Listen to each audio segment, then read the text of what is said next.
Hello friends, మనం ఈరోజు భీష్ముడు గురించి ఆయన జననం నుండి మరణం వరకు సాగిన ప్రస్థానం ఏమిటో తెలుసుకుందాం. భీష్ముడు తల్లిదండ్రులు శంతన మహారాజు మరియు గంగాదేవి.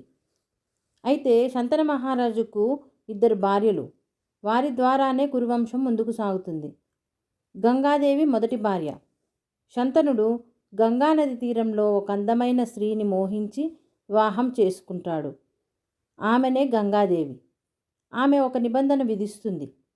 అవేంటంటే, నేను ఏం చేసినా మీరు అడ్డు చెప్పకూడదు, అడిగితే మిమ్మల్ని వదిలి వెళ్ళిపోతాను అని 2 షరతులు విధిస్తుంది. ఆమెకు పుట్టిన 7 సంతానాన్ని ఆమె నదిలో కలిపేస్తుంది. 8వ కుమారుడిని చంపబోతుంటే శంతనుడు అడ్డుకుంటాడు. ఆ 8వ కుమారుడే దేవవ్రతుడు భీష్ముడు. నిబంధన అతిక్రమించినందుకు గంగాదేవి దేవవ్రతుడిని తీసుకుని వెళ్ళిపోతుంది. ఆ తరువాత విద్యాబుద్ధులు నేర్పించి తండ్రికి అప్పగిస్తుంది. దాశరాజు కుమార్తె అయిన సత్యవతిని శంతనుడు చూసి ఇష్టపడతాడు. కానీ సత్యవతి తండ్రి ఒక షరతు విధిస్తాడు. అదేంటంటే, సత్యవతికి పుట్టిన బిడ్డలే తదుపరి రాజు కావాలని. దీనికోసమే భీష్ముడు తన రాజ్య హక్కును వదులుకొని వివాహం చేసుకోనని భీకర ప్రతిజ్ఞ చేస్తాడు. శంతనుడు మరియు సత్యవతికి చిత్రాంగదుడు, విచిత్రవీర్యుడు అనే 2 కుమారులు జన్మిస్తాడు. తండ్రి కోరికను తీర్చడం కోసం దేవవ్రతుడు 2 కఠినమైన ప్రతిజ్ఞలు చేశాడని చెప్పుకున్నాం కదా. అవేంటంటే, రాజ్యంపై తనకు ఉన్న హక్కును వదులుకోవటం, రెండవది సత్యవతికి సంతానానికే రాజ్యం దక్కేలా తనకు సంతానం కలగకుండా ఉండడానికి ఆజన్మ బ్రహ్మచారిగా ఉంటానని శపథం చేయటం. ఈ భీకరమైన ప్రతిజ్ఞ కారణంగానే ఆయనకు భీష్ముడు అనే పేరు వచ్చింది. ఆయన త్యాగానికి మెచ్చి తండ్రి శంతనుడు ఆయనకు స్వచ్ఛంద మరణం, అంటే కోరుకున్నప్పుడే మరణించే వరం ప్రసాదిస్తాడు. ఇప్పుడు మనం భీష్మ ఏకాదశి యొక్క ప్రాముఖ్యతను తెలుసుకుందాం. కురుక్షేత్ర సంగ్రామంలో పాండవులు, కౌరవులకు పితామహుడుగా భీష్ముడు సాన్నిధ్యం వహిస్తాడు. యుద్ధంలో తప్పనిసరి పరిస్థితుల్లో కౌరవుల పక్షాన్ని నిలబడి 10 రోజుల పాటు పాండవ సైన్యాన్ని గజగజలాడిస్తాడు. చివరికి శ్రీకృష్ణుడి సలహాతో పాండవులు శిఖండిని అడ్డుపెట్టుకొని భీష్ముడిని ఎదుర్కొన్నారు. ఆడవారితో యుద్ధం చేయననే తన నియమం ప్రకారం భీష్ముడు ఆయుధాన్ని కింద పెట్టేశాడు. ఆ సమయంలో అర్జునుడు వేసిన బాణాలతో భీష్ముడు అంపశయ్యపై కూలిపోతాడు. భీష్ముడు చివరి క్షణాల్లో ఉన్నప్పుడు శ్రీకృష్ణుడు అతని వద్దకు పాండవులను తీసుకువెళ్తాడు. అప్పుడు ద్రౌపది అడుగుతుంది, సభలో నాకు అంత అవమానం జరుగుతున్నప్పుడు ఎందుకు మౌనంగా ఉన్నావని అడిగింది.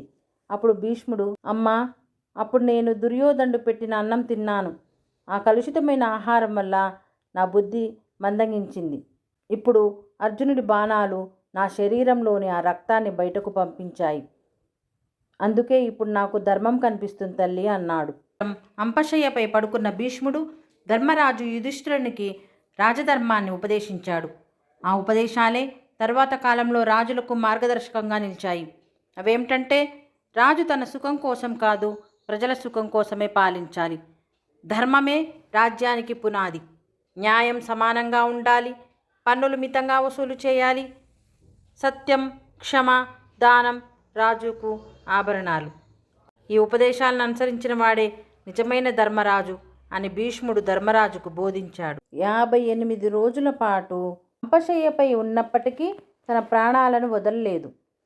సూర్యుడు దక్షిణాయనం నుండి ఉత్తరాయణ పుణ్యకాలంలోకి ప్రవేశించే వరకు వేచి ఉన్నాడు. ఈ సమయంలోనే ఆయన ధర్మరాజుకు రాజ్యధర్మాలను, విష్ణు సహస్రనామాలను ఉపదేశించాడు. భీష్మ ఏకాదశి రోజున తన ప్రాణాలను అనంతవాయువుల్లో కలిపేసి మోక్షాన్ని పొందాడు. భీష్ముడు ఒక వీరుడు మాత్రమే కాదు, నిబద్ధతకు మరియు పితృభక్తికి నిలువుటద్దం. ఆయన జీవితం ధర్మం ఎక్కడ ఉంటే విజయం అక్కడ ఉంటుంది అనే సత్యాన్ని చాటి చెబుతుంది. సాక్షాత్తు పరమాత్మ ఎదురుగా ఉండగా ఆయన నామాలను స్తుతించడం ద్వారా భీష్ముడు ధన్యుడయ్యాడు. భీష్ముడి దృష్టిలో శ్రీకృష్ణుడే ఆ 1000 నామాల స్వరూపం. ఈరోజు ఉపవాసం చేయడం వల్ల పాపక్షయం కలిగి పుణ్యం లభిస్తుంది. మరియు అంపశయ్యపై ఉన్న భీష్ముడిని స్మరిస్తూ తర్పణాలు పితృదేవతలకు వదలడం, శ్రీ మహావిష్ణువుకి పూజ చేయడం, మహావిష్ణువు యొక్క విష్ణు సహస్రనామ పారాయణం చేయడం మరియు అన్నదానం, తిలదానం, వస్త్రదానం చేస్తే పితృలోకంలో ఉన్న వారికి శాంతి కలుగుతుంది. అంతేకాకుండా భీష్మ ఏకాదశి కథ వినడం వల్ల వంశానికి శుభ ఫలితాలు కలుగుతాయని శాస్త్రోక్త నమ్మకం.